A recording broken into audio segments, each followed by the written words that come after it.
अस्सलाम वालेकुम and welcome to my channel.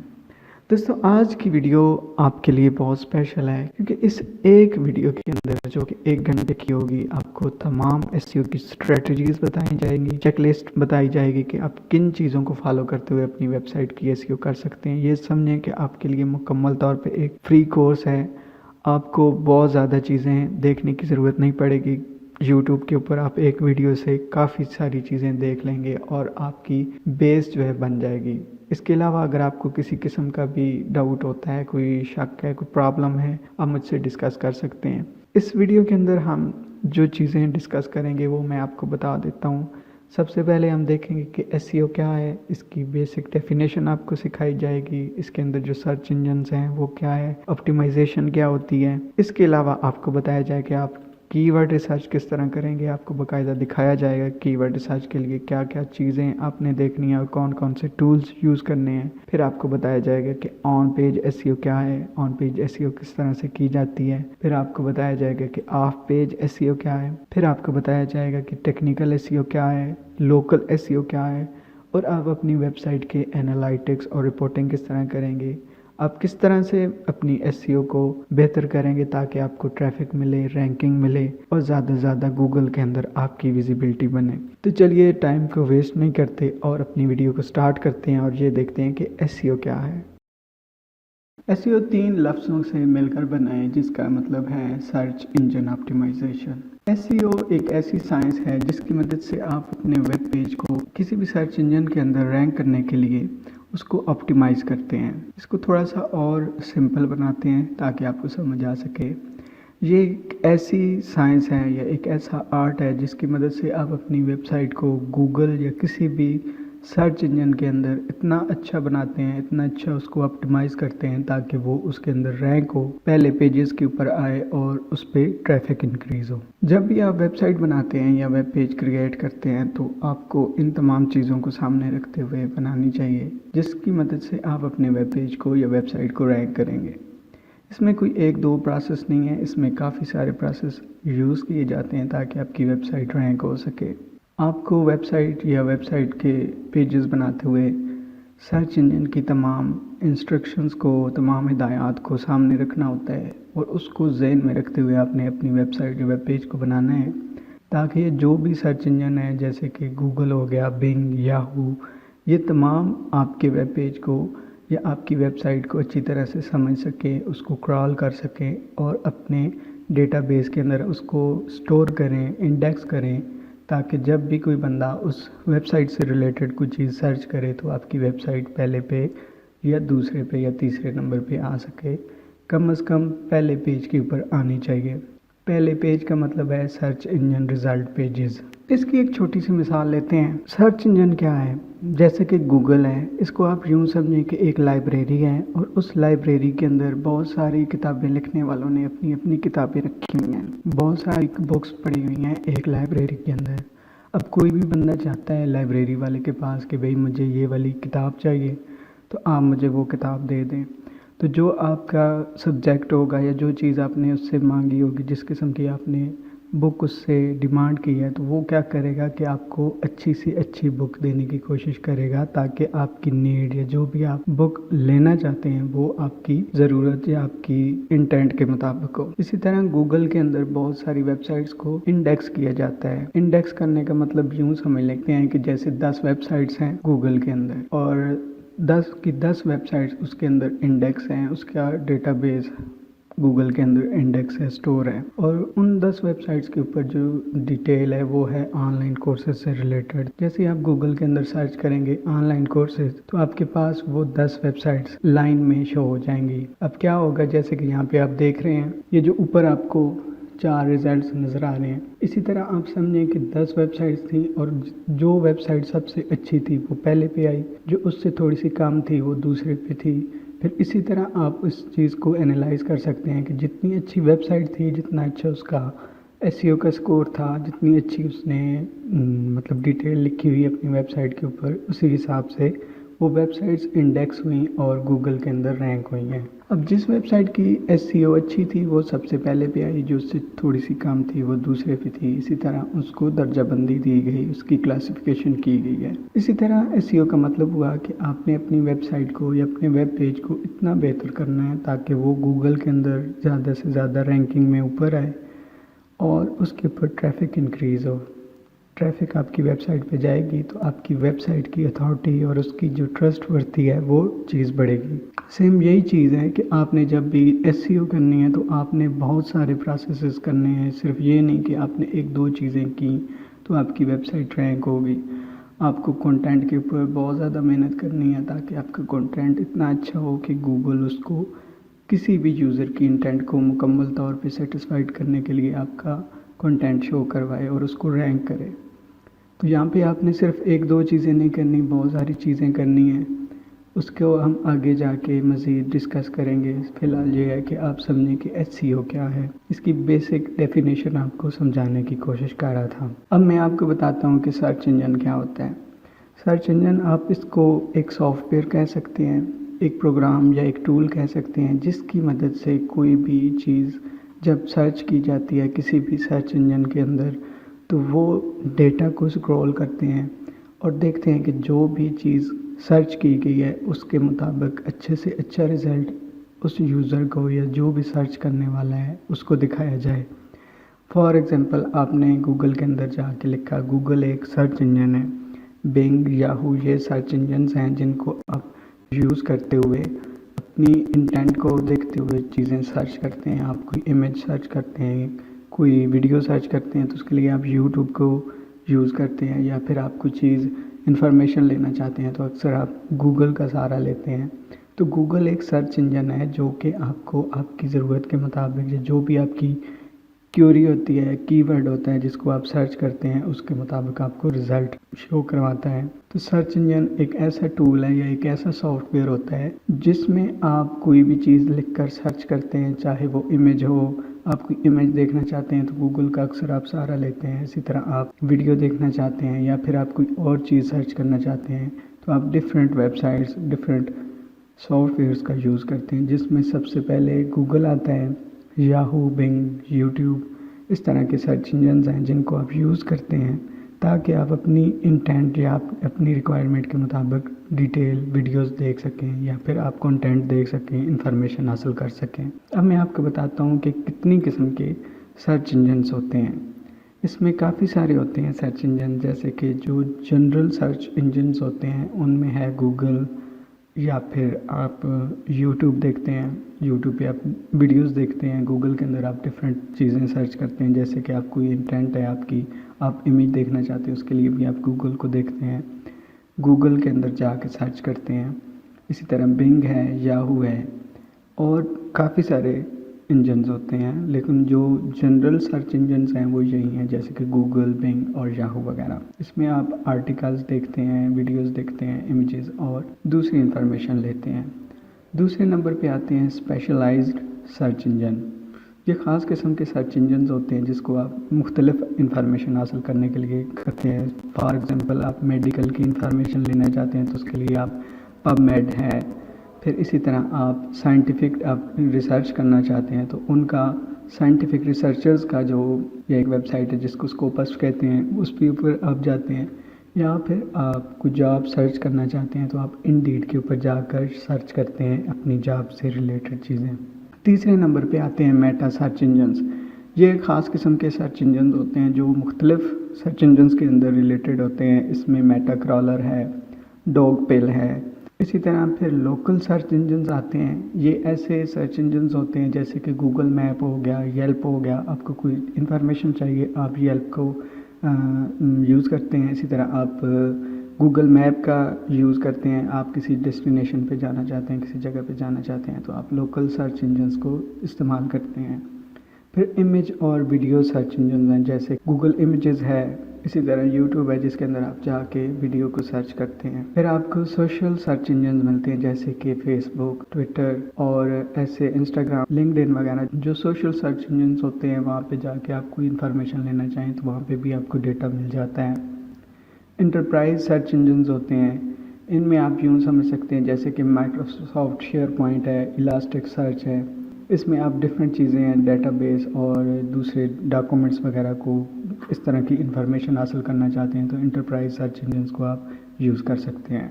अब हम बात करते हैं कि एसईओ के अंदर ऑप्टिमाइजेशन का क्या मतलब है। ऑप्टिमाइजेशन क्या है, इसको हम डिस्कस करते हैं। ऑप्टिमाइजेशन भी यूँ ही समझे कि एक ऐसा प्रोसेस है जिसके अंदर आप वेबसाइट का स्ट्रक्चर और कंटेंट को बनाते हुए चीज़ों को सामने रखते हैं। जैसे कि आप अपनी वेबसाइट की विजिबिलिटी और रैंकिंग को बढ़ाने के लिए उसकी ऑप्टिमाइजेशन करते हैं। आप अपने कंटेंट को ऑप्टिमाइज़ करते हैं, अपने उसके डिज़ाइन को ऑप्टिमाइज़ करते हैं ताकि एक जो यूज़र का एक्सपीरियंस है वो बेहतर से बेहतर बनाया जा सके। इसके अंदर जो डेटा है वो बेहतर से बेहतर हो, सर्च इंजन्स की जो इंस्ट्रक्शन है उसके मुताबिक हो, उसको मतलब मज़ीद बेहतर बनाते हैं आप ताकि वो रैंकिंग में आए, आपकी वेबसाइट रैंक हो और उसके ऊपर ट्रैफिक इंक्रीज़ हो। ऑप्टिमाइजेशन का मतलब ये हुआ कि आपने अपनी वेबसाइट को या अपने वेब पेज को टाइम टू टाइम जो है अपडेट करना है, उसको ऑप्टिमाइज़ करते रहना है, उसके ऊपर बेहतर से बेहतर इंफॉर्मेशन लेकर आनी है और अच्छे से अच्छा कंटेंट आपने उसके ऊपर लगाना है। इसमें काफ़ी सारे फैक्टर्स को यूज़ किया जाता है जिनको आप यूज़ करते हुए अपनी वेबसाइट को मतलब बिल्ड भी करते हैं। इसके अलावा वहाँ पे जो कंटेंट अपलोड करते हैं वो सारी चीज़ें आपकी ऑप्टिमाइज़ होनी चाहिए, जो गूगल के एल्गोरिथम्स और रैंकिंग फैक्टर्स और क्रॉलर और बोर्ड्स के मुताबिक हो ताकि आपकी वेबसाइट की विजिबिलिटी ज़्यादा से ज़्यादा हो, उसको ज़्यादा से ज़्यादा रैंकिंग मिले और ट्रैफिक इंक्रीज़ हो सके। अब मैं आपको बताता हूँ कि गूगल के अंदर जो उसके एल्गोरिथम्स हैं उसको भी हम डिस्कस कर लेते हैं। ये अभी हम पहला स्टेप है जो कि एसईओ की हम बेसिक डेफिनेशन को सीख रहे हैं, उसके अंदर आता है। इसमें यह है कि गूगल के एल्गोरिथम क्या हैं। गूगल के एल्गोरिथम ऐसे रूल्स के सेट हैं या फिर ऐसे फार्मूले हैं जो गूगल यूज़ करता है ये डिसाइड करने के लिए कि कौन सा वेब पेज ज़्यादा बेहतर है जो भी चीज़ सर्च की गई है। मसलन एक बंदा कोई भी चीज़ सर्च करता है गूगल के अंदर जाकर, तो गूगल के काफ़ी सारे एल्गोरिथम्स यूज़ किए जाते हैं इस चीज़ को मेक श्योर करने के लिए कि किस बंदे की वेबसाइट या कौन सा वेब पेज बेहतर है जो किसी भी यूज़र की इंटेंट को सेटिस्फाई करेगा। मसलन आप ऑनलाइन कोर्स लिखते हैं गूगल के अंदर, तो गूगल के जो एल्गोरिथम्स और उसके पीछे एक बहुत ज़्यादा एक कॉम्प्लिकेटेड प्रोसेस चल रहा होता है जिसके थ्रू आपको रिज़ल्ट दिखाए जाते हैं गूगल के अंदर। और गूगल ये मेक श्योर करता है कि कौन सी वेबसाइट ऐसी है जो आप चीज़ सर्च करें उसके मुताबिक आपको अच्छे से अच्छा रिज़ल्ट दिखाने की कोशिश की जाती है। इसमें काफ़ी सारी चीज़ें इस्तेमाल की जाती हैं। मसलन एक दो एल्गोरिथम्स नहीं है, इसमें मैं 10 आपको एल्गोरिथम्स बताऊंगा जो बहुत ज़्यादा यूज़ किए जाते हैं ताकि आपकी जो इंटेंट है या जो भी चीज़ सर्च की गई है उसके मुताबिक बेहतर से बेहतर रिज़ल्ट गूगल के मुताबिक आपको दिखाया जा सके। अब हम गूगल के सबसे पहले मेन और ज़रूरी एल्गोरिथम के बारे में पढ़ेंगे। सबसे पहले हम बात करते हैं पेज रैंक की। ये एक ऐसा एल्गोरिथम है जो किसी भी वेबसाइट के ऊपर जो लिंक्स होते हैं उनकी क्वालिटी और क्वांटिटी को देखता है। मतलब आपकी वेबसाइट के ऊपर जो बैक लिंक्स हैं, इंटरनल लिंक्स हैं, एक्सटर्नल लिंक्स, वो सारे एनालाइज करता है और देखता है कि आपकी वेबसाइट के ऊपर जो लिंक्स हैं उनकी क्वालिटी क्या है, वो अच्छे हैं, आपकी वेबसाइट से मिलते जुलते हैं। ऐसा तो नहीं है कि आपने किसी ऐसी वेबसाइट से बैक लिंक लिया हुआ है जो आपकी वेबसाइट या जो आपके टॉपिक के मुताबिक ना हो, या आपकी जो नीश है, जो आपकी मतलब जो आपका मेन कीवर्ड है उसके मुताबिक है भी या नहीं। ऐसा तो नहीं कि आपने फेक वेबसाइट से और ऐसी वेबसाइट से बैक लिंक्स ले लिए हैं जो आपकी वेबसाइट से रेलिवेंट नहीं है। तो जब भी आपने बैक लिंक्स बनाने हैं उनके लिए आपने क्या करना है कि रेलिवेंसी देखनी है कि आपकी वेबसाइट से मिलते जुलते बैक लिंक्स मिलें आपको, अच्छे नेचुरल बैक लिंक्स हों, उनकी क्वालिटी भी अच्छी हो, क्वांटिटी भी अच्छी हो। क्वालिटी का बेहतर यूँ समझ सकते हैं आप कि आपकी वेबसाइट के ऊपर 10 बैक लिंक्स हैं तो 10 बैक लिंक्स अच्छी क्वालिटी के होने चाहिए, ना कि आपके 1000 बैक लिंक्स हैं लेकिन उनकी क्वालिटी और क्वांटिटी तो ज़्यादा है लेकिन आपने क्वालिटी उनकी सही नहीं रखी। अगर आपके 10 बैक लिंक्स भी हैं तो वो अच्छी क्वालिटी के होने चाहिए ताकि वो आपकी वेबसाइट को रैंक करने के लिए बेहतर साबित हों। ऐसा ना हो कि आपकी वेबसाइट के ऊपर जो मतलब बैक लिंक्स हैं वो अच्छे नहीं हैं तो आपकी रैंकिंग इससे हैम्पर हो सकती है। क्वालिटी बैक लिंक्स बनाएं, डू फॉलो ज़्यादा हों मतलब 70% डू फॉलो होने चाहिए और तकरीबन 30 या 25% आपके नो फॉलो बैकलिंक्स होने चाहिए। इसको भी हम आगे जाके मज़ीद डिस्कस करेंगे। तो पेज रैंक ये देखता है कि आपकी वेबसाइट के ऊपर जो बैकलिंक्स हैं वो अच्छे हैं या अच्छे नहीं हैं। दूसरा एल्गोरिथम है पांडा। ये सर्च इंजन के अंदर आपके वेब पेज को तब बढ़ने देगा अगर आपकी वेबसाइट के ऊपर कंटेंट अच्छा है। ऐसा ना हो कि आपने फेक कंटेंट बनाया हो, उसकी क्वालिटी अच्छी ना हो, स्पैमी कंटेंट हो। मतलब एक बंदा जो सर्च कर रहा है वो अपने ऊपर कंटेंट कुछ दिया हुआ है और जो सर्च कर रहा है उसकी इंटेंट के मुताबिक आपका कंटेंट ना हो। तो कंटेंट को बनाते हुए आपने बहुत सारा ख्याल रखना होता है। अच्छा कंटेंट बनाए, क्वालिटी वाला। पुअर क्वालिटी और स्पैमी कंटेंट जो है वो आपकी सर्च इंजन के अंदर रैंकिंग को इफ़ेक्ट करता है। तीसरा जो एल्गोरिथम है, इसको आप पेंगुइन एल्गोरिथम भी कहेंगे, जो आपकी वेबसाइट के ऊपर बैकलिंक्स को देखते हैं। ऐसे बैकलिंक्स जो पुअर क्वालिटी के हों या फिर स्पैमी सोर्सेज से लिए गए हैं, आपने फेक बैकलिंक्स बनवाए। ऐसे तो नहीं कि किसी मतलब फेक 2 नंबर वेबसाइट से आपने बैकलिंक्स ले लिए, तो ये आपकी वेबसाइट को रैंक नहीं होने देगा। तो कोशिश करें कि जो आपके लिंक्स हों वो अच्छे हों, अच्छी से अच्छी मतलब वेबसाइट से जो आपकी वेबसाइट से रिलेटेड है उसी से रिलेटेड आपके बैकलिंक्स होने चाहिए। फिर हमारे पास आता है हमिंग बर्ड।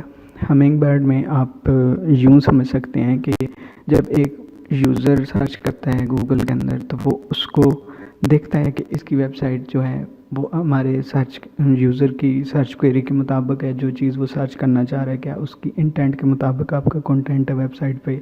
अगर आपने किसी यूज़र की इंटेंट को समझ के अपना मतलब वेबसाइट को बिल्ड किया और अपने कंटेंट को बनाया तो उससे क्या होगा कि आपकी वेबसाइट रैंक होगी। तो आपने कोशिश करना है कि अच्छी क्वालिटी का एक यूज़र की इंटेंट को सेटिस्फाइड करने वाला आपने कंटेंट बनाना है। फिर मोबाइल जिडन है। आपको तो पता है जैसे कि आजकल ज़्यादा डिवाइसेस जो हैं वो स्मार्ट डिवाइसेस यूज़ हो रही हैं। तो जब भी कोई बंदा सर्च करता है गूगल के अंदर तो अक्सर उसकी जो डेटा है वो ज़्यादा मोबाइल से आ रहा होता है। तो आपने क्या करना है कि अपनी मोबाइल के फ्रेंडलीनेस बनानी है, अपनी वेबसाइट को मोबाइल फ्रेंडली बनाना है ताकि वो कोई भी यूज़र है चाहे वो किसी भी डिवाइस से आ रहा है तो उसकी जो रिस्पॉन्सिवनेस है वो ज़्यादा बेहतर होनी चाहिए। ऐसा ना हो कि आपने वेबसाइट के ऊपर जो कंटेंट बनाया है वो किसी की डिवाइस के मुताबिक ना हो, आपके बटन्स आगे पीछे हों। तो आपका जो वेब पेज है वो मोबाइल फ्रेंडली होना चाहिए और मोबाइल के ऊपर बिल्कुल बेहतरीन और अच्छी लुक देना चाहिए। फिर पिजन आता है। पिजन भी एक गूगल का एल्गोरिथम है जो कि यूज़ किया जाता है किसी भी सर्च इंजन में आपकी पोजीशन को बेहतर बनाने के लिए। ये अक्सर लोकल जो सर्चेज़ होती हैं उसके लिए यूज़ किया जाता है। मसलन आप अपनी लोकेशन के अंदर कोई चीज़ सर्च कर रहे हैं, जैसे कि आप ये देख रहे हैं कि आपके नज़दीक तरीन जो कोई स्टोर है ऑनलाइन वो कौन सा है, या फिर जो पिज़्ज़ा बर्गर शॉप है वो कौन सी है, कैफ़े कौन सा है। तो उसके लिए ये अपडेट यूज़ की जाती है ताकि आपको जो नज़दीक तरीन आपका रिज़ल्ट है वो दिखाया जाए। फिर रैंक ब्रेन है। ये अक्सर किसी चीज़ को रैंक करने के लिए, आपकी वेबसाइट को रैंक करने के लिए बहुत ज़्यादा ज़रूरी है। आपने इसको स्टडी करना होता है ताकि आपकी वेबसाइट बेहतर से बेहतर जो भी क्वेरी सर्च हो रही है उसके मुताबिक हो और आपकी वेबसाइट भी उसी पे रैंक हो। मतलब आपको पता होना चाहिए कि आपकी वेबसाइट के ऊपर जो सर्चेज़ हैं आपकी वो ज़्यादा से ज़्यादा अच्छी होनी चाहिए ताकि कोई बंदा उससे रिलेटेड सर्च करे तो आपका कंटेंट सबसे पहले आना चाहिए। ये एक तरह से समझें कि गूगल के लिए सर्च एल्गोरिथम है जो कि सर्चिंग के लिए यूज़ किया जाता है ताकि एक सर्चर की इंटेंट को पूरा किया जा सके और आपकी वेबसाइट के ऊपर जो कंटेंट हो वो एक सर्चर की नीड के मुताबिक हो। फिर फ्रेड अपडेट है। ये एक ऐसा एल्गोरिथम है जो ये दिखाता है कि किस वेबसाइट के ऊपर कंटेंट सही है। ये तो नहीं कि आपने एड्स चलाए हुए हैं और एड्स दिखा दिखा के आप किसी को डिस्टर्ब कर रहे हैं। तो आपने इस एल्गोरिथम का यूज़ करना है क्योंकि आप ये देख सकते हैं कि कोई भी बंदा वो ऐड देखने के लिए किसी भी वेबसाइट पे नहीं जाता, वो जाता है तो सिर्फ़ और सिर्फ इंफॉर्मेशन लेने के लिए। तो आपने क्या करना है कि अपनी वेबसाइट पे जगह जगह आपने एड्स नहीं लगाने जो कि गूगल की गाइडलाइंस और उसकी टर्म्स एंड कंडीशन के ख़िलाफ़ हो। तो आपने ख्याल रखना है कि क्वालिटी में जो आपकी सर्च रिज़ल्ट है वो क्वालिटी वाले हों। ऐसा ना हो कि आप एक यूज़र की जो इंटेंट है उसको डिस्टर्ब कर रहे हो। फिर मेडिक है। मेडिक अक्सर इसलिए यूज़ होता है कि जो मेडिकल और हेल्थ इंडस्ट्री से रिलेटेड सर्चेज हो रही हैं उसके मुताबिक डिटेल से दिखाया जाए कंटेंट। ये मेडिकल से रिलेटेड है जिसको आपने यूज़ करना होता है।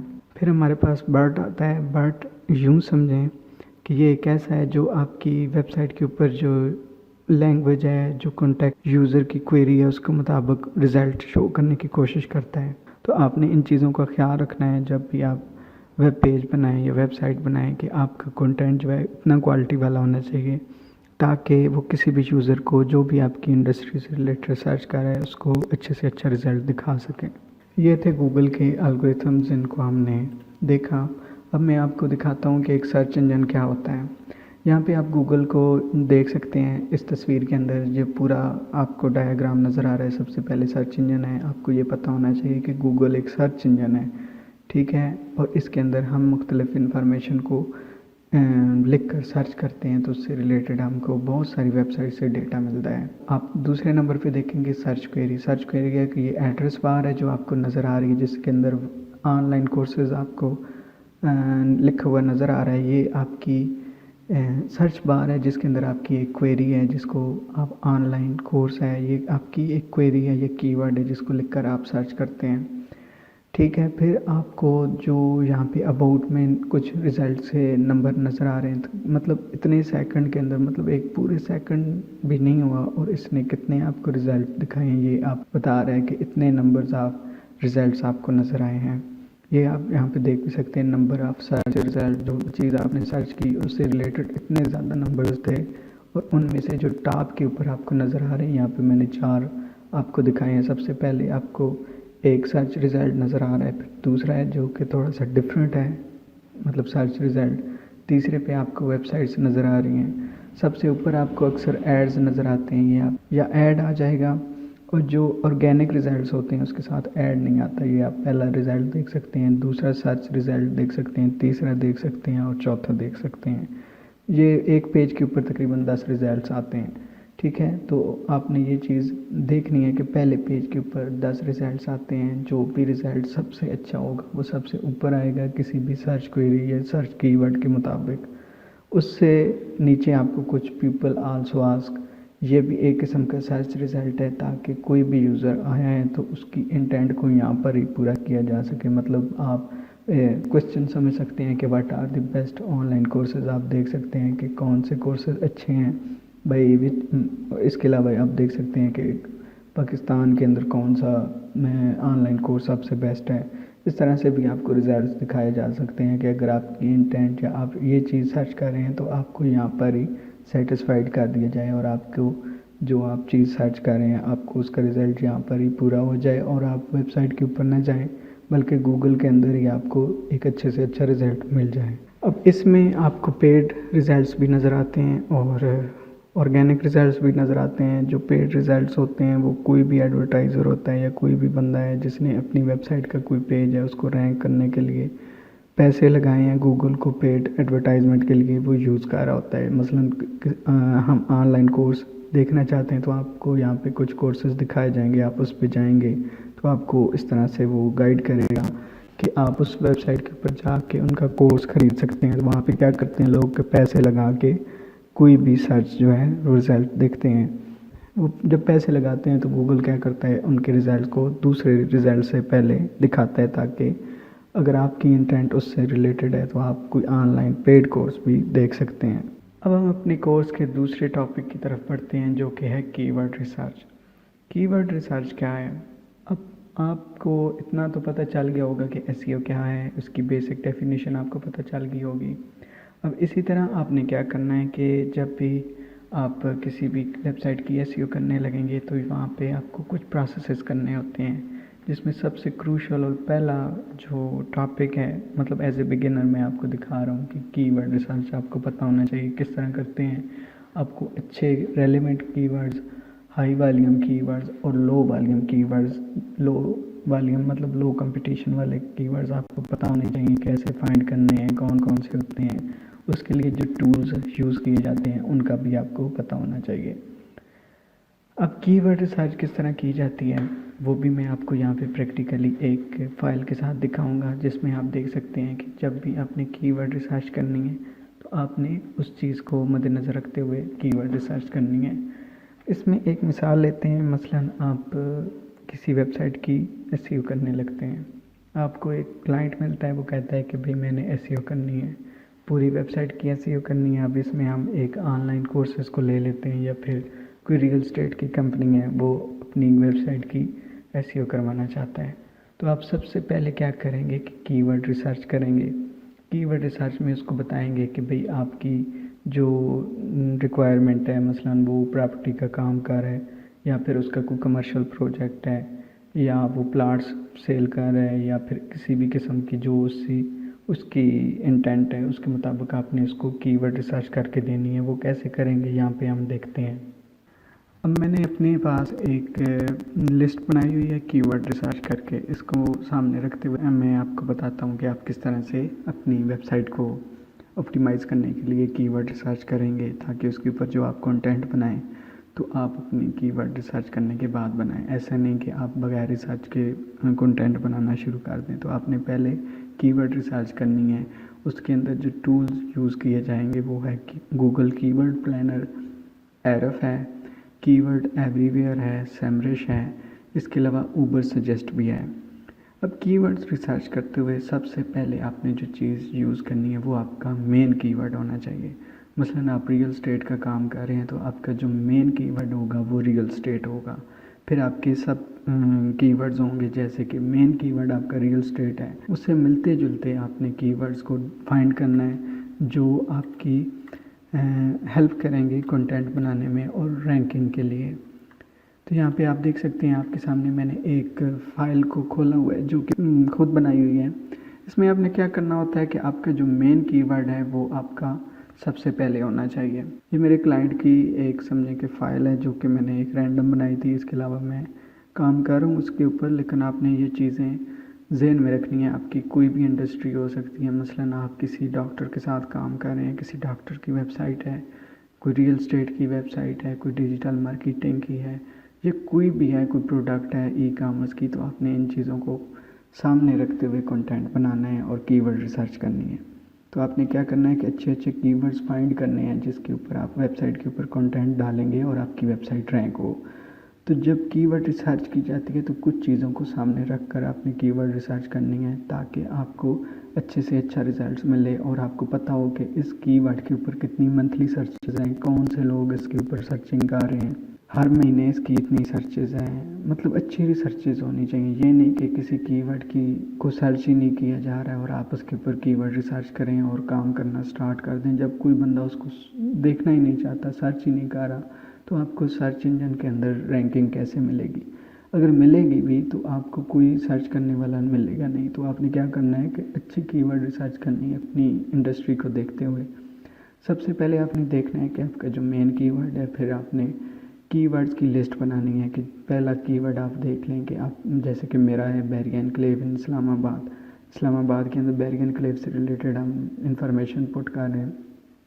तो बैरिया एनक्लेव इन इस्लामाबाद एक कीवर्ड है और इसकी मंथली सर्चेस जो हैं, यहाँ पे आप ऊपर देख सकते हैं कि जो डेटा लिया गया है वो Google keyword planner, Ahrefs, keyword everywhere और समरिश टूल से लिया गया है। तो आपने क्या करना है कि देखना है कि उसकी मंथली सर्चेस कितनी है। इसके अलावा आपने देखना है कि उसकी कास्ट पर क्लिक कितनी है, सीपीसी कितनी है। फिर आपने साथ में देखना है कि उसके ऊपर जो कीवर्ड डिफ़िकल्टी है, मतलब उसके ऊपर रैंकिंग करने के कितने चांसेस हैं। और आपने रेलिवेंसी भी देखनी है कि जो उसके ऊपर कंटेंट है वो भी उससे मिलता जुलता कंटेंट आप डालें। और जो उसका ट्रेंड है, ट्रेंड मतलब गूगल ट्रेंड के अंदर आप उस कीवर्ड को चेक करेंगे कि इसका जो ट्रेंड है, मतलब सर्चेस अच्छी होती हैं। ये तो नहीं कि एक दफ़ा सर्च हुआ बाद में वो सर्च ही नहीं हुआ। तो आपने ये चीज़ें देखनी है कि टाइम टू टाइम जो है वहाँ पे लोग सर्चेस कर रहे हैं, उसकी एवरेज जो है वो बरकरार होनी चाहिए। ऐसा नहीं कि आप कीवर्ड ऐसा ढूंढ लें जिसके ऊपर मंथली सर्चेस ही नहीं है, या फिर एक दफ़ा सर्च किया गया। जैसे कि मैं आपको बताता हूँ ट्रेंड कैसे देखते हैं। ट्रेंड देखते हैं कि आप गूगल ट्रेंड के अंदर गए, वहाँ पे आपने देखा कि 2000 तकरीबन 19 या 20 में जब कोरोना आया, तो तब उससे पहले तो कोई कोरोना वायरस सर्च नहीं कर रहा था, लेकिन उसके बाद कुछ 2-3 साल उसकी सर्चेस बहुत ज़्यादा चली गई, लोग उसके बारे में सर्च करना शुरू हो गए। कुछ नहीं, मतलब गूगल के अंदर देखा, यूट्यूब के ऊपर देखा, फिर उसकी सर्चेज इतनी बढ़ गई कि मतलब वो बहुत ज़्यादा पीक पे चला गया। इसी तरह आप आजकल देखते हैं चैट जीपीटी, जो कि एक बहुत ही ज़्यादा वायरल होने वाला एक सॉफ्टवेयर है। तो आप देख सकते हैं वो एक बोट है और उसकी भी सर्चेस बहुत ज़्यादा हैं। चैट जीपीटी अगर आप देखें, आज से पहले तकरीबन 1-1.5 साल पहले आप देखें तो कोई उसके बारे में नहीं जानता था। तो अभी आप देखें उसकी सर्चेस बहुत ज़्यादा हैं। अगर आप अभी भी गूगल कीवर्ड के प्लानर के अंदर जाके उसको सर्च करेंगे तो आपको मिलियंस में उसकी सर्चेस मिलेंगी। तो आपने जब कीवर्ड रिसर्च करनी है तो पहले आपका मेन कीवर्ड आपको पता होना चाहिए। मतलब आप रियल एस्टेट या प्रॉपर्टी मैनेजमेंट के अंदर काम कर रहे हैं तो आपको अपने एरिया के अंदर रहते हुए या अपने मुल्क के अंदर रहते हुए जब शॉप्स सेल करनी है, कोई ऑफिस सेल करने हैं, प्लाट सेल करने हैं, या फिर आप रेडी घर सेल कर रहे हैं, तो आपको मेन कीवर्ड आपको पता होना चाहिए कि आप किस कीवर्ड के अंदर फॉल कर रहे हैं। जैसे कि रियल एस्टेट है, फिर ये मेरा एक बैरियर एन्क्लेव है, जैसे कि लोग इसके ऊपर सर्च कर रहे हैं और देखना चाहते हैं कि इसके अंदर घर की कीमत कितनी है, इसके अंदर प्लाट की कीमत कितनी है, कमर्शियल प्लाट की कितनी है। तो मैं उससे रिलेटेड कंटेंट बनाऊंगा ताकि अपनी ऑडियंस को ग्रैब कर सकूं। बहरहाल ये अगली वीडियोस के अंदर मैं आपको डिटेल से बताऊंगा। फ़िलहाल आप समझें कि आपने कीवर्ड के अंदर किन किन चीज़ों को देखना होता है। सबसे पहले आपने मंथली सर्चेस देखनी होती हैं कि उसके अंदर मंथली सर्चेस कितनी हैं, ठीक है। फिर आपने देखना है सीपीसी, मतलब अगर आप पेड एडवर्टाइजमेंट करना चाहते हैं, आप पेड काम की तरफ जाते हैं, तो आपको पता होना चाहिए कि अगर कोई बंदा कोई भी मेरा सर्च रिज़ल्ट देख कर क्लिक करता है तो उसके अंदर मुझे अगर पेड रिज़ल्ट्स के अंदर जाना है तो मुझे इतनी कास्ट पड़ेगी एक क्लिक के ऊपर। फिर इसी तरह आपने कीवर्ड डिफ़िकल्टी देखनी होती है और रेलिवेंसी देखनी होती है, और गूगल ट्रेंड को यूज़ करके आपने उसका ट्रेंड भी देखना होता है कि क्या वाकई इसकी मंथली सर्चेज़ हैं। ये तो नहीं कि इस एक मंथ में तो सर्च हुआ लेकिन उससे पहले या उसके बाद वो सर्चेज ना हो। तो आपने अपनी चीज़ों को देखना है कि आपके जो कीवर्ड्स हैं वो एवरग्रीन होने चाहिए। सीजनल अगर हैं तो फिर उनके ऊपर आपने उस हिसाब से काम करना है। तो ये था कि कीवर्ड रिसर्च कैसे करनी है। सबसे पहले आपका मेन कीवर्ड है, उसके अंदर गूगल कीवर्ड प्लानर के अंदर जाएं और वहाँ पे आप देखें कि इसकी मंथली सर्चेस कितनी हैं। फिर आप उसकी कास्ट पर क्लिक भी देखें। कीवर्ड डिफ़िकल्टी आपको एरफ और सेमरश टूल से मिल सकती है। इसी तरह आपने देखना है कि जो कीवर्ड डिफ़िकल्टी है वो कम से कम होनी चाहिए और सर्चेस अच्छी होनी चाहिए, ठीक है। ताकि कीवर्ड डिफ़िकल्टी क्या है, इससे आप यूँ समझ सकते हैं कि किसी भी कीवर्ड के ऊपर आपको रैंक करने के लिए कितनी ज़्यादा मेहनत करनी पड़ेगी। मतलब आप यहाँ पे देखें बैरियर एन्क्लेव इन इस्लामाबाद, इसके ऊपर अगर मैं अपने कीवर्ड को रैंक करना चाहता हूँ तो मुझे 60% मेहनत करनी पड़ेगी। और अगर इन्वेस्टमेंट इन रियल एस्टेट है तो वहाँ पे कीवर्ड डिफ़िकल्टी लिखा है कि इसके ऊपर मुझे 12% जो है मेहनत करनी पड़ेगी, लेकिन इसकी अगर आप मंथली सर्चेस देखें तो कम है। इस तरह ऊपर वाला जो कंटेंट है उसके ऊपर बहुत सारी वेबसाइट्स हैं जिन्होंने कंटेंट बनाया हुआ है और बहुत अच्छा कंटेंट बनाया हुआ है। तो उनके कंटेंट से बेहतर कंटेंट बनाने के लिए मुझे इतनी ज़्यादा मेहनत करनी पड़ेगी। अब यूँ समझें कि बहुत ज़्यादा मेहनत करनी पड़ेगी, बैकलिंक्स बनाने पड़ेंगे, अच्छा कंटेंट बनाना पड़ेगा, बैरियर एन्क्लेव से रिलेटेड अच्छी से अच्छी इन्फॉर्मेशन और बेहतर से बेहतर इन्फॉर्मेशन देनी पड़ेगी। ये चीज़ है। और 12% का मतलब है कि आपकी कीवर्ड डिफ़िकल्टी इतनी ज़्यादा नहीं है, इतने ज़्यादा इस पे कंटेंट नहीं है। अगर आप इस रीजन के अंदर मेहनत करते हैं तो 720 सर्चेज़ हैं। सर्चेज़ मंथली कम है क्योंकि 760 दफ़ा ये सर्च हो रहा है एवरेज, ये इसकी सर्चेज़ हैं। तो इस पर डिफ़िकल्टी कम है, मतलब मेहनत कम करनी पड़ेगी और रैंकिंग मिल सकती है। तो अपनी कीवर्ड डिफ़िकल्टी को मद्देनज़र रखते हुए अपनी जो है कीवर्ड रिसर्च करनी होती है। अब हमारा तीसरा पार्ट है जिसको हम कहेंगे on page optimization. On page optimization क्या है? जो आप अपनी वेबसाइट या अपने वेब पेज के ऊपर रहते हुए ऑप्टिमाइजेशन करते हैं, जो चेंजेस करते हैं, जो बेहतरी लाने के लिए आप स्ट्रगल्स और एक्टिविटीज़ करते हैं, उनको आप ऑन पेज ऑप्टिमाइजेशन कहेंगे। मसलन आपकी वेबसाइट है, वेबसाइट के ऊपर जो आप कंटेंट को अच्छा करने के लिए, उसके यूआरएल को बेहतर करने के लिए, उसके अंदर इमेजेस को बेहतर करने के लिए उनके साथ आल्ट टेक्स्ट लगाना होता है, इंटरनल लिंकिंग करनी होती है। इसके अलावा यूज़र की इंगेजमेंट को बढ़ाने के लिए जो चीज़ें आप करते हैं वो ऑन पेज ऑप्टिमाइजेशन होती है। मतलब आप अपनी वेबसाइट के ऊपर रहते हुए जो चीज़ें करते हैं वो ऑन पेज ऑप्टिमाइजेशन के अंदर आते हैं। मसलन आप एक कीवर्ड के ऊपर एक पेज बनाना चाह रहे हैं, ये आप समझें कि ओवरऑल आपकी वेबसाइट के ऊपर जो एक्टिविटीज़ होती हैं उसको आप ऑन पेज ऑप्टिमाइजेशन में लेकर आते हैं ताकि उसकी रैंकिंग बेहतर हो सके। मसलन आप एक कीवर्ड के ऊपर काम कर रहे हैं जिसको आप कह सकते हैं बैरियर एनक्लेव इन इस्लामाबाद। तो आप क्या करते हैं कि आप पहले कीवर्ड को देखते हैं, उसका कीवर्ड का जो, अब मैं आपको स्ट्रक्चर बताता हूँ। आपका जो कीवर्ड आता है उसकी प्लेसमेंट कहाँ कहाँ पे है। सबसे पहले आपका यूआरएल जो है वो आपने जो उसका स्लग बनाना होता है उसके अंदर आपका बैरियर एनक्लेव इन इस्लामाबाद इसको आपने रखना है। आपके यूआरएल के जो स्लैश जहाँ पे आपको नज़र आ रही है इस तरह आपने रखना होता है। फिर आपका जो H1 होता है उसके अंदर आपका टाइटल आना चाहिए जो मेन कीवर्ड होता है। फिर आपकी मेटा डिस्क्रिप्शन होती है उसके अंदर आपका आना चाहिए। फिर मेटा टाइटल होता है, सबसे पहले मेटा टाइटल है, फिर मेटा डिस्क्रिप्शन है, और फिर आपके हेडर टैग्स आते हैं। हेडर टैग्स में मतलब आपका H1 है, H2 है, H3, H4, H5 और H6 हैं। इनके अंदर आपके डिफरेंट प्लेसेस के ऊपर आपका जो टाइटल है जो मेन कीवर्ड है वो होना चाहिए। सबसे पहला जो पैराग्राफ है उसके अंदर भी, उसके अलावा आपके मेटा टाइटल के अंदर आप इसको लिख भी सकते हैं, जैसे कि आपके यूआरएल में है आना चाहिए, आपके मेटा टाइटल में आना चाहिए, मेटा डिस्क्रिप्शन में आना चाहिए, H1 के अंदर आपका मेन कीवर्ड आना चाहिए। इसी तरह आपकी जो सब हेडिंग्स होती हैं जैसे कि H2 है, H3 है, उनमें भी 3-4 जगह पे आपका मेन कीवर्ड आना चाहिए। ये एक अच्छी नेचुरल एक्टिविटी है। आप ऐसा नहीं कर सकते कि जगह जगह अपने कीवर्ड को प्लेसमेंट देते रहें, और उससे क्या होगा कि वो ऐसा लगेगा कि आपने जानबूझ के एक चीज़ के अंदर एक चीज़ घुसाई है। तो आपने कीवर्ड को नेचुरल रखना है, ये ना हो कि आप जगह जगह अपने कीवर्ड्स को रखें। ये एक स्पैमी एक्टिविटी है जो मतलब अच्छी प्रैक्टिस नहीं है, तो आपने ये चीज़ें ख़ास ख्याल रखना है। इसी तरह जो आपके इमेज का आल्ट टैग होगा उसके अंदर आपका कीवर्ड आना चाहिए जो मेन टाइटल है, और जो आपकी फाइल्स का नेम होगा वो प्रॉपर होना चाहिए। ये नहीं कि आप उनके अंदर भी जगह जगह पे कीवर्ड्स को पुट करें। जो आपने आल्ट टेक्स्ट लिखना होता है, आल्ट टेक्स्ट क्यों होता है, एक ब्लाइंड बंदा है जो नहीं देख सकता तो वो क्या करेगा, उसको वो बोल के बताता है कि ये इमेज जो है इस चीज़ के बारे में। या फिर जो क्रॉलर और बोट्स होते हैं गूगल या सर्च इंजन्स के, वो क्या करते हैं कि उनको आल टैग की मदद से देखते हैं कि ये इमेज किस चीज़ से रिलेटेड है। तो आपने इस चीज़ का ख्याल रखना है कि जब भी आप आल टैग लगाएं तो आपका जो आल टैग है वो उस इमेज के अंदर जो चीज़ें हैं, जो उसके अंदर टेक्स्ट है, जो ग्राफिक्स यूज़ किए हैं उसको एक्सप्लेन कर सके।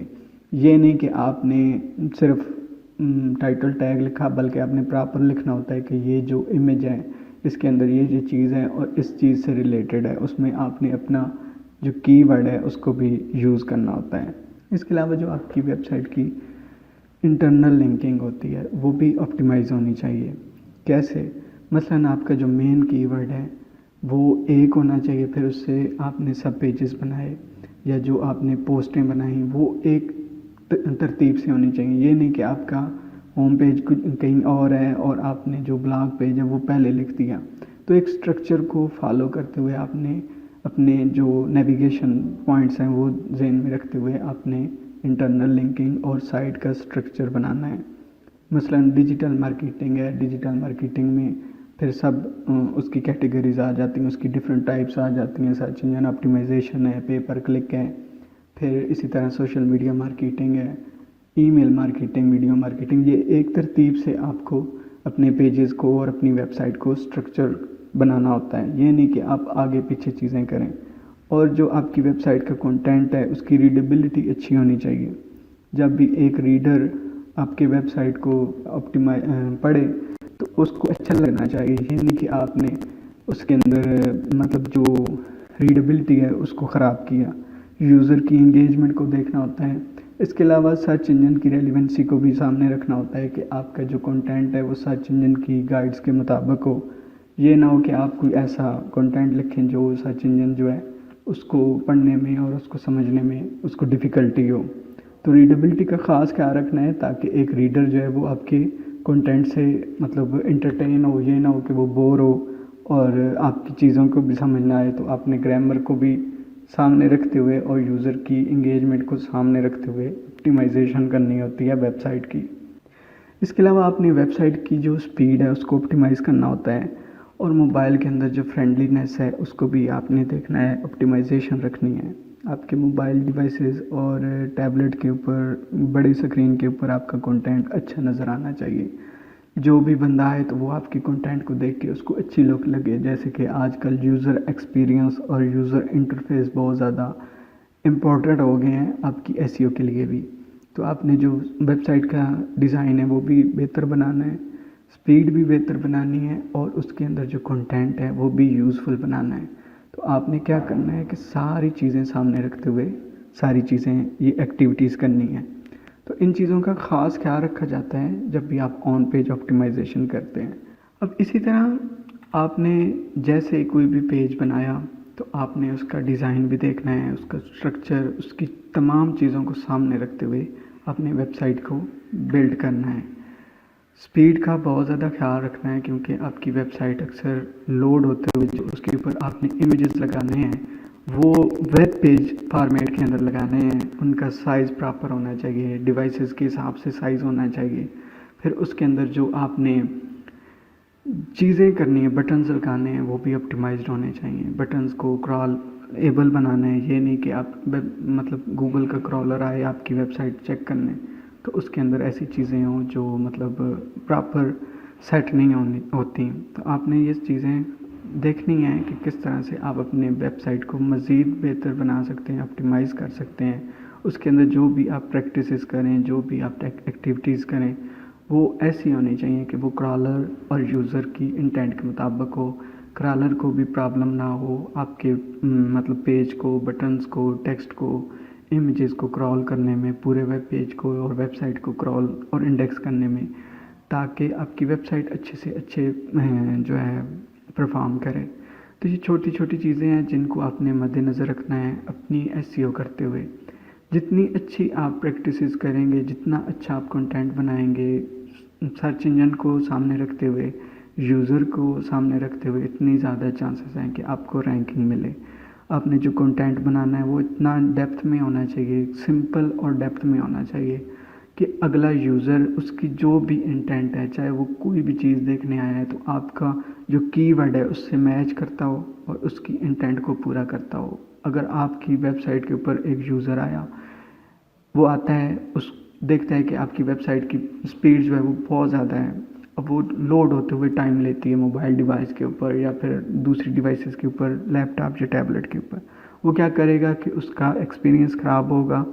तो यूज़र एक्सपीरियंस को भी आपने देखना है कि आपकी वेबसाइट की स्पीड ऐसी हो कि एकदम से खुले और अगला जो यूज़र है उसको देखते ही उसका दिल करे कि आपकी वेबसाइट को वो मज़ीद पढ़े, उसके ऊपर जो कंटेंट है उसको स्क्रॉल करे, उसके अंदर ऐसे ग्राफिक्स और ऐसी जो है आप इंफॉर्मेशन उसको दें ताकि वो उसको बार बार आपकी वेबसाइट को विज़िट करे, आपका इंगेजमेंट रेट बढ़े और उसके अंदर जो चीज़ें हैं जैसे कि क्रॉलर्स के लिए भी बेहतर होनी चाहिए। तो इन एक्टिविटीज़ का आपने बहुत ज़्यादा ख्याल रखना है क्योंकि ऑन पेज सबसे पहले आती है। अगर ऑन पेज आपने अच्छी की तो बहुत ज़्यादा चांसेस होते हैं कि आपको रैंकिंग में पहली पोजीशन मिले, दूसरी तीसरी पोजीशन भी मिल सकती है। तो आपका टारगेट होना चाहिए कि आपने पहले पोजीशन पे अपने वेबसाइट को, अपने वेब पेज को या अपनी वेबसाइट को लेकर आना है। ये छोटी छोटी चीज़ें हैं जो आपकी वेबसाइट को ऊपर लेकर आने में आपकी हेल्प करेंगी। अगर आपने इन चीज़ों को इग्नोर कर दिया तो समझें कि आपने बहुत सारी चीज़ें मिस कर दी। तो ख़ास ख्याल रखना है जब भी आप वेबसाइट का स्ट्रक्चर बनाएं, वेब पेज बनाएं, उसके ऊपर कंटेंट लिखें, बटन्स बनाएं, हर चीज़ बहुत ज़्यादा इम्पोर्टेंट है इस लिहाज से कि आपकी वेबसाइट की क्रॉलेबिलिटी और उसके अंदर जो चीज़ें हैं वो बेहतर से बेहतर हो सकें। अब बात करते हैं of page SEO. Of page SEO क्या है कि जो अपनी वेबसाइट से हट के आप दूसरी एक्टिविटीज़ करते हैं उसको आप ऑफ पेज ऑप्टिमाइजेशन कहते हैं। इसमें क्या होता है कि आप दूसरी वेबसाइट से बैकलिंक्स लेते हैं, ऐसी वेबसाइट्स जो आपकी वेबसाइट से रिलेटेड हो, जिनका टॉपिक आपकी वेबसाइट और आपके पेज से रिलेटेड हो और आपकी वेबसाइट से अच्छी हो। मसलन आपकी नई वेबसाइट है तो उसकी अथॉरिटी या उसकी अभी इतनी वो ट्रस्टवर्थी नहीं होती, तो आपने क्या करना है कि जब दूसरी वेबसाइट से आप बैक लिंक लेंगे तो उनका जो लिंक चूज़ है वो आपकी वेबसाइट पे आता है। आपने कोशिश करना है कि जो बैक लिंक्स लेने हैं वो क्वालिटी बैक लिंक्स हों। मैं इसको भी डिस्कस करूँगा। अपने वेबसाइट के लिए जो बैकलिंक्स लेने हैं वो अच्छे से अच्छे लेने हैं, ताकि आपकी वेबसाइट के ऊपर अथॉरिटीनेस और जो उसकी रेलिवेंसी है वो भी बरकरार है और आपकी वेबसाइट की क्वालिटी और क्वांटिटी बेहतर हो। अब इसमें आपने दो किस्म के बैकलिंक्स होते हैं जो आपने एक्सटर्नल लेने होते हैं। मसलन आपने डू फॉलो बैकलिंक्स लेने हैं और नो फॉलो बैकलिंक्स। अब डू फॉलो बैकलिंक्स कौन से होते हैं? डू फॉलो बैकलिंक्स होते हैं कि एक ऐसा बैकलिंक आपको दूसरी वेबसाइट से मिला और वो दूसरी वेबसाइट क्रॉलर या इंडेक्सिंग के लिए जो सर्च इंजन है उसको बताती है कि इस वेबसाइट को फॉलो करो, मतलब इसको क्रॉल भी करो। इसी तरह आप सोशल मीडिया के ऊपर अपने कंटेंट को, अपने लिंक्स को पुट करेंगे, उससे भी आपको जो रैंकिंग है वो बेहतर होगी। इसी तरह आपने गेस्ट पोस्टिंग करनी है दूसरे ब्लॉग्स, दूसरी वेबसाइट्स के ऊपर आपने वेबसाइट से बैकलिंक्स लेने हैं ताकि आपको भी वो अथॉरिटी मिले। अब आपने अपनी वेबसाइट के ऊपर अच्छे बैकलिंक्स लेकर आने हैं। लो क्वालिटी और स्पैमी लिंक्स नहीं होने चाहिए। जो भी वेबसाइट है, जो भी चीज़ आप किसी वेबसाइट से दूसरी से वेबसाइट से बैकलिंक ले रहे हैं तो आपका बैकलिंक एक क्वालिटी वाला होना चाहिए। इसमें आपने 70 से 75% डू फॉलो बैकलिंक्स रखने हैं और नो फॉलो बैकलिंक्स आपने रखने हैं 30% या 25%। तो ये चीज़ आपने ख़ास जहन में रखनी है कि जब भी आप वेबसाइट के ऊपर ऑफ पेज एक्टिविटीज़ कर रहे हैं, दूसरी वेबसाइट से बैकलिंक्स ले रहे हैं, सोशल मीडिया पे बैकलिंक्स ले रहे हैं, अपनी वेबसाइट को दूसरों के साथ शेयर कर रहे हैं, तो इन चीज़ों को आपने क्या करना है, ख़ास क्या रखना है कि आपकी वेबसाइट पे क्वालिटी बैकलिंक्स हों। स्पैमी और ब्लैक हैट एसईओ वाली जो टेक्निक से आप बैकलिंक्स लेते हैं वो वाले नहीं होने चाहिए, जिससे क्या होगा, आपकी वेबसाइट की अथॉरिटी को और रैंकिंग को वो हैम्पर करेगा। अब बात करते हैं टेक्निकल एसईओ। टेक्निकल एसईओ में क्या होगा कि आपकी वेबसाइट के ऊपर जो टेक्निकल इश्यूज होते हैं उनको आपने देखना है। मसलन आप अपनी वेबसाइट का जो स्ट्रक्चर है, उसका जो डिज़ाइन है और क्रॉलेबिलिटी को सामने रखना है। मसलन आप वेबसाइट को बनाते हैं तो उसका डिज़ाइन इतना बेहतर होना चाहिए, एक क्रॉलर के लिए भी और एक यूज़र के लिए भी। आपने वेबसाइट का जो स्ट्रक्चर है वो उसको अच्छा बनाना है। उसके ऊपर जो बटन्स हैं, लिंक्स हैं, वो क्रॉलेबल होने चाहिए। आपने ऐसे लिंक्स और ऐसे आइकन्स वगैरह कम से कम डालने हैं जो क्रॉल नहीं होते।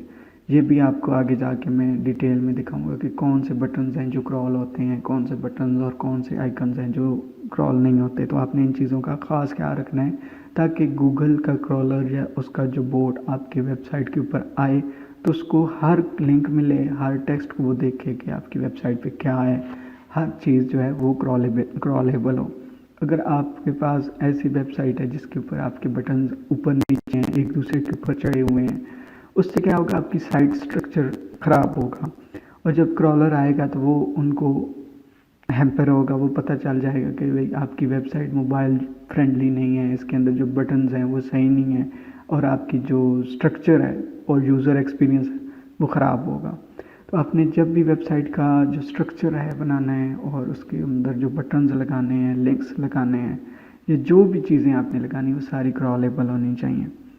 और अगर आपकी वेबसाइट के ऊपर कोई ब्रोकन लिंक्स हैं, जैसे कि आपने कुछ पेजेस डिलीट कर दिए तो वो ब्रोकन लिंक बन जाते हैं। ज़ाहिर आप वो आपने इंडेक्स कर दिए होंगे, तो जब आपने इंडेक्स किए तो आपने क्या किया कि बाद में वो रिमूव कर दिए, तो गूगल के अंदर तो उसका वो कैशे बन गया, उसकी फ़ाइल आ गई, लेकिन आपने उसको लिंक को डिलीट किया तो वहाँ पे तो पेजेस और जो उसका डेटा है वो पड़ा हुआ है, उसके कैशेस पड़े हुए हैं, तो आपने उन कैशेस को भी रिमूव करना है, तो उनको रिडायरेक्ट करना है दूसरे पेजेस के ऊपर जो काम कर रहे होते हैं प्रॉपर। उसका भी आपको आने वाली वीडियोस के अंदर बाकायदा प्रैक्टिकली भी दिखाया जाएगा। फिर आपने XML साइट मैप यूज़ करना है। XML साइट मैप क्या होता है, उसके अंदर आपकी वेबसाइट के ऊपर जितने लिंक्स हैं, यूज़फुल लिंक्स, उनको आप एक फ़ाइल के अंदर, XML फाइल है साइट मैप .xml, उसके अंदर आपने पुट करना होता है। ये ऑटोमेटिक भी बन जाते हैं। आप गूगल के अंदर जाएं और साइट मैप जनरेटर लिख के वहाँ पे अपनी वेबसाइट का URL दें और वहाँ पे आपको वो पूरी फ़ाइल का बना देगा एक XML फाइल, और उसको आप गूगल के अंदर सर्च कंसोल के अंदर जाके अपनी वेबसाइट को जैसे इंडेक्स करेंगे वहाँ पे आपने उसको पुट कर देना है, ताकि आपकी वेबसाइट के ऊपर जब क्रॉलर आए और उसको वो फाइल मिले तो वो देख ले कि आपकी वेबसाइट के ऊपर ये वाले पेजेस जो हैं ये यूज़फुल हैं और इसको गूगल इंडेक्स करेगा और उनमें देख लेगा कौन कौन से पेजेस, पोस्ट और लिंक्स जो हैं वो यूज़फुल हैं ताकि दूसरे यूज़र को दिखाया जा सके। और इसके साथ साथ आपने एक robots.txt फाइल बनानी होती है जो क्रॉलर्स को बताती है कि ये वाले पेजेस आपने नहीं क्रॉल करने। मसलन आपकी वेबसाइट के ऊपर कुछ पेजेस हैं, जैसे कि आपकी वेबसाइट का मेन पेज होता है जिसके अंदर आप WP एडमिन है, उसको आप क्रॉल नहीं करवाते ताकि गूगल का क्रॉलर उसको इंडेक्स ना करे। इसी तरह आपकी वेबसाइट के ऊपर चेकआउट होता है, चेकआउट मतलब ई-कॉमर्स की वेबसाइट है तो उसको भी आप क्रॉल नहीं करेंगे। उसके अंदर आपकी ऐसी इंफॉर्मेशन होती है जैसे कि आपकी कार्ड्स लगे होते हैं, तो गूगल को आप ये इंडिकेट कर रहे होते हैं robots.txt के थ्रू कि आप इन पेजेस को क्रॉल मत करो और जो साइट मैप पे पेजेस हैं उनको आप क्रॉल करो। तो आपने robots.txt के अंदर साइट मैप को भी पुट करना होता है, जो फाइल का URL है वो भी देना होता है कि इन पेजेस को क्रॉल मत करो और साइट मैप को क्रॉल करो। उससे क्या होगा कि गूगल का जो क्रॉलर होगा, एक तो उसको फ़ायदा होगा कि वो वही पेजेस क्रॉल करेगा जो आपने साइट मैप में दिए हुए हैं और उन पेजेस को नहीं करेगा क्रॉल जो आपने मना किया हुआ है robots.txt में। इसका फ़ायदा ये भी होता है कि आपके जो रिसोर्सेज हैं या जो फिर आपका क्रॉल बजट है वो भी सेव होता है। तो जितना ज़्यादा आप सेव करेंगे वो आपकी वेबसाइट के लिए बेहतर है, आपके लिए बेहतर होता है। तो आपने क्या करना है, टेक्निकल SEO के अंदर इन चीज़ों का ख़ास ख्याल रखना है। इसके अलावा आपने अपनी वेबसाइट को, जैसे ही आप वेबसाइट के अंदर अपने पेजेस बना लें तो उसको इंडेक्स करने के लिए गूगल के अंदर सर्च कंसोल के अंदर जाके, गूगल सर्च कंसोल के अंदर जाके अपनी वेबसाइट को भी सबमिट करेंगे और URL इंस्पेक्शन करेंगे, जिससे आप अपनी वेबसाइट के जो पेजेस हैं उनको इंडेक्स करेंगे ताकि गूगल के अंदर वो पुट हो जाएं और आपके कैशेस बन जाएं और जब भी कोई बंदा सर्च करे तो वो गूगल के अंदर हो। इसी तरह आपने अपनी वेबसाइट को बिंग, याहू और इस तरह के जो इम्पोर्टेंट सर्च इंजन है उनके अंदर आपने उसको इंडेक्स करना है। तो आपने गूगल सर्च कंसोल भी बना लेना है ताकि आपकी वेबसाइट पे जैसे जैसे आप पेजेस बनाएं, अपडेट्स करें, वहाँ पे आप उसको इंडेक्स करते जाएं। वहाँ पे आपने साइट मैप को भी पुट करना है ताकि आपकी वेबसाइट के ऊपर जो इम्पोर्टेंट पेजेस हैं वो सिर्फ इंडेक्स हो सकें। इसके अलावा आपने अपनी वेबसाइट को सिक्योर बनाना है। आपका जो डोमेन है वो HTTPS वाला होना चाहिए, HTTP वाला नहीं होना चाहिए। अब हम बात करेंगे लोकल SEO। लोकल SEO क्या है? लोकल SEO से आप क्या करते हैं कि अपने बिज़नेस को, अपने ब्रांड को, अपनी कंपनी को गूगल माई बिज़नेस के अंदर लेकर आते हैं। इसके लिए क्या करना है कि आपने गूगल माई बिज़नेस के अंदर जाना है, वहाँ पे अपनी प्रोफाइल क्रिएट करनी है, तमाम डिटेल्स ऐड करनी है, अपनी जो वेबसाइट का URL है वो भी आपने देना है। इसके अलावा आपका जो बिज़नेस का नेम है। अच्छा, आपने एक चीज़ का ख्याल रखना है, जब भी आप किसी ब्रांड के लिए वेबसाइट बनाते हैं तो उनके नाम, उनका एड्रेस, फ़ोन नंबर, सारी चीज़ें ऐसी होनी चाहिए जो हर चीज़ के ऊपर सेम हो। मसलन आपका फेसबुक पेज है, उसके ऊपर भी आपका नाम यूनिक होना चाहिए, एक ही नाम रखें। Facebook, Instagram, LinkedIn, Twitter, YouTube और वेबसाइट का भी। इसी तरह आपने जब गूगल माई बिज़नेस बनाना है तो आपका नाम यूनिक होना चाहिए, उसका जो एड्रेस है वो यूनिक होना चाहिए, इसी तरह फ़ोन नंबर यूनिक होना चाहिए। जितने भी ऑनलाइन और डिजिटल प्लेटफॉर्म्स हैं उनके ऊपर ऑप्टिमाइज़ होना चाहिए। इसी तरह आपने लोकेशन को भी साथ रखना है।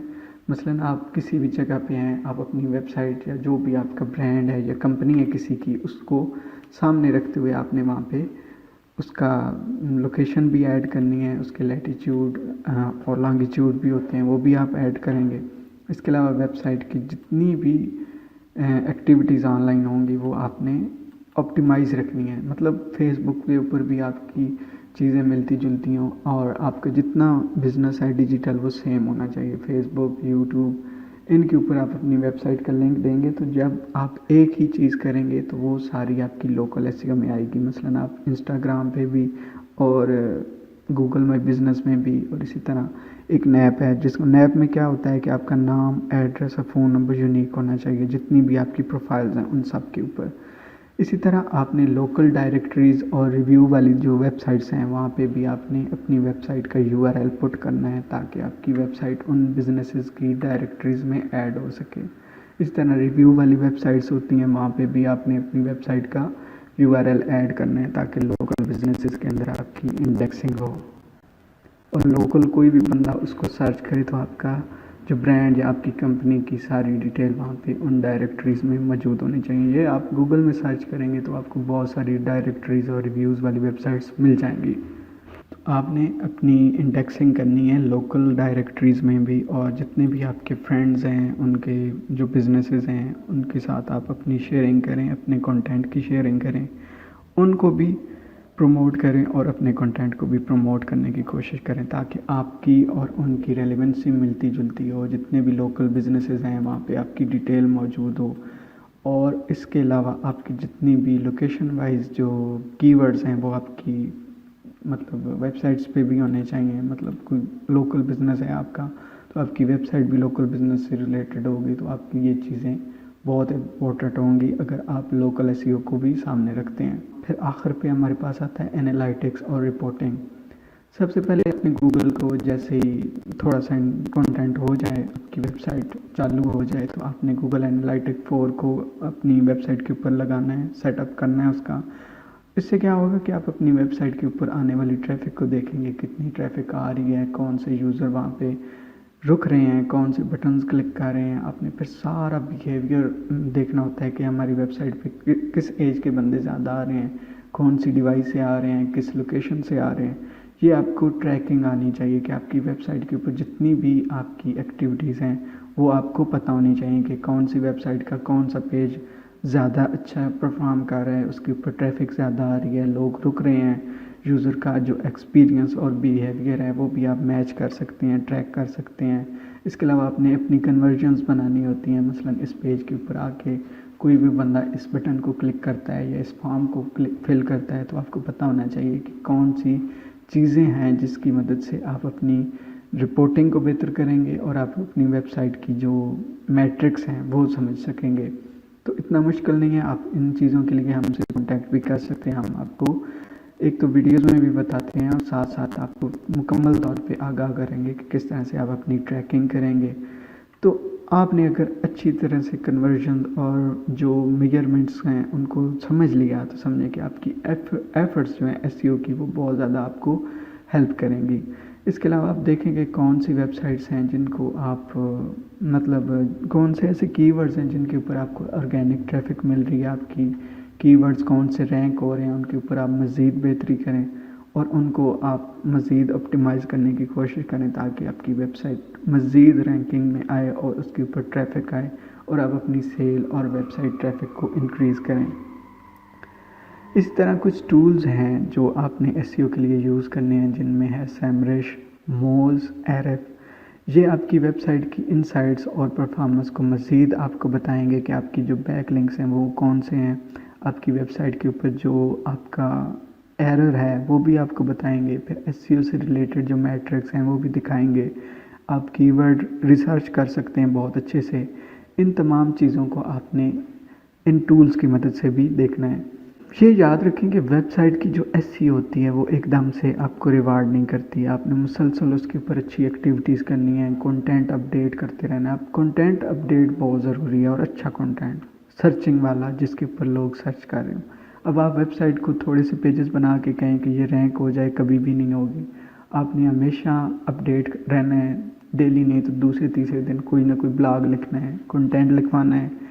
अच्छा कंटेंट लिखें जो लोग यूज़ कर रहे हैं सर्चिंग के लिए, जो सर्च कर रहे हैं या जो लोग जानना चाहते हैं। अपनी वेबसाइट को मज़ीद बेहतर बनाएं, उसके ऊपर डिफरेंट टेस्टिंग करें, मॉनिटरिंग करें कि कौन कौन सी स्ट्रेटजीज़ आपकी वेबसाइट के लिए बेहतर हैं, कौन से मतलब कीवर्ड्स हैं जो आपको अच्छा रिस्पॉन्स कर रहे हैं, जिनके ऊपर आपकी रैंकिंग के चांसेस हैं।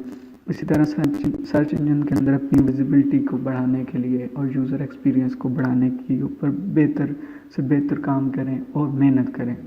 जितना अच्छा आप काम करेंगे इतनी अच्छी आपकी वेबसाइट परफॉर्म करेगी। ये आपको एक छोटी सी चेकलिस्ट थी जिसमें 6 से 7 फैक्टर्स थे जिनको हमने सामने रखते हुए आपको बताया कि किस तरह से आप अपनी वेबसाइट की एसईओ को बेहतर कर सकते हैं। आइंदा आने वाली वीडियोस के अंदर हम इनको और मज़ीद डिटेल में डिस्कस करेंगे। एक एक चीज़ के ऊपर आपको बताया जाएगा किस तरह से आप काम कर सकते हैं। अगर आप एसईओ सीखना चाहते हैं, डिजिटल मार्केटिंग सीखना चाहते हैं, तो हमारे चैनल को सब्सक्राइब कीजिएगा, साथ दिए गए घंटी के निशान को भी प्रेस कीजिए ताकि आपको इस तरह की वीडियोस मिलती रहें। तो मिलते हैं नेक्स्ट वीडियो के अंदर, तब तक के लिए अल्लाह हाफिज़।